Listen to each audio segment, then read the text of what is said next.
What odds a general election? The Labour Party has placed all its political chips on an imminent national poll, believing the Brexit impasse offers a quick route to a Corbyn government.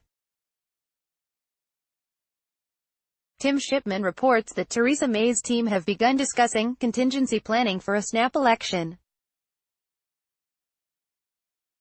This speculation assumes that a general election will only come following a positive vote in Parliament calling for one. And it's true that if the Prime Minister wants a vote, or she feels she can no longer continue if her Brexit plans are derailed, then that might take place. But the rules on elections which Westminster has grappled with since the Fixed-Term Parliaments Act, rules which we get to grips with in our new report on the Brexit endgame, also allow for a very different route to a national vote. No one told Brenda from Bristol, but there is the distinct possibility of an election coming to pass by accident rather than design. The big problem with a vote to hold another election is that there aren't enough supporters in the Commons. Corbyn's Labour may yearn for one, but the Conservative Party, which has many more MPs, would be mad to want one. The heat of an election campaign and the need to forge a manifesto with a clear Brexit policy could turn the party's factional cleavages into a rupture. And despite the splits on Europe, most Tories don't want that. Anna Soubry, the Remainer thorn in May's side, has made it clear that, however much she disagrees with the government's Brexit direction, no Conservative MP will vote for a general election. However, it is not that simple.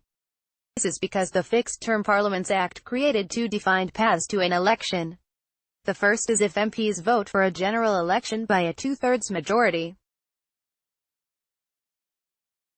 This is the clear-cut route that May used to force through a general election in 2017. The second route is more complex and therefore more open to the law of unintended consequences.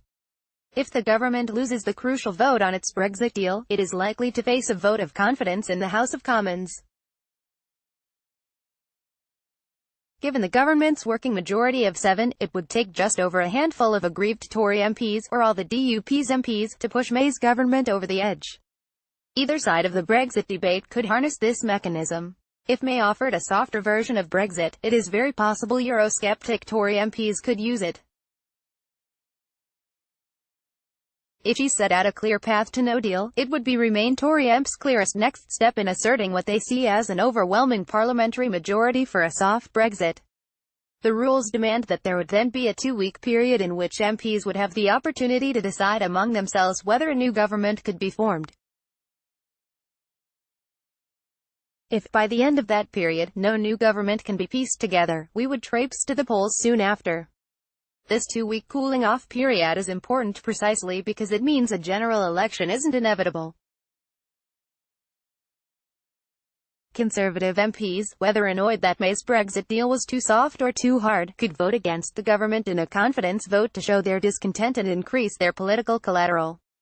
That would not be the same thing as voting for a general election. In the past, if a government lost the confidence of Parliament, then they immediately had to resign or call an election. Now, the rules set up a game of high-risk poker, a 2-week period in which new coalitions can be created and existing grievances patched up. Rebel Tory MPs could work from the expectation that the 2-week deadline would focus minds and make the government see the parliamentary arithmetic from their point of view. Start the ticking clock, and see who breaks first, with May having most to lose. The Prime Minister would face the accusation of being a squatter in Downing Street, but she'd have every right to stay in power during this period. As we make clear in our report, she would also have the important constitutional right to try a second time to pass her Brexit deal through the Commons. Rebels may feel confident that May, or another newly and quickly installed Tory leader, would yield to their preferred Brexit strategy. With a fortnight's stay of execution, there could be the expectation that the government would change its Brexit stance to stave off an election. However, it is equally likely that 2 weeks of frenetic but ultimately fruitless talks could follow. After all, think about the Brexit talks to date. After being triggered, the 2-year deadline of the Article 50 quickly veered into view.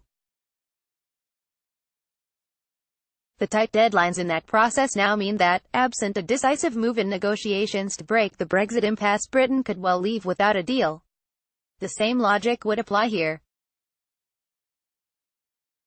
The 2-week deadline in the rules of the Fixed-Term Parliament Act could mean that, absent an alternative, we drift into an election despite no majority of MPs particularly wanting a vote.